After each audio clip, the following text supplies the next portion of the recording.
Hi friends, welcome back to my channel. This is me Chaco. ఈరోజు పంచాంగ శ్రవణం విశ్వావసనామ సంవత్సరము మాఘమాసము శుద్ధ దశమి బుధవారము ఉదయం 7:50 వరకు కృత్తికా నక్షత్రం ఉండెను. తరువాత రోహిణి నక్షత్రము. ఈ నక్షత్రమునందు శుభకార్యములకు అనగా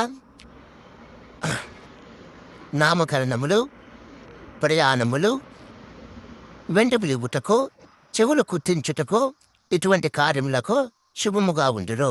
కానీ ఇది మూలకాలము కాబట్టి వివాహములు, గృహప్రవేశములు వీటికి పనికిరాదు. తరువాత ఈ దినమునందు శుభకార్యములకు అనుకూలముగా ఉండును కాబట్టి ఉదయము 7:30 నుంచి 9 గంటల వరకు యమగండం ఉండును. ఉదయం 9 గంటల తర్వాత 12 గంటల మధ్యలో ఈ కార్యములు చేసుకున్నటకు శుభముగా ఉండును. ఈరోజు రావు కాలము మధ్యాహ్నము 12 గంటల నుంచి 1:30 గంటల వరకు ఉండును. శుభం భూయాత్.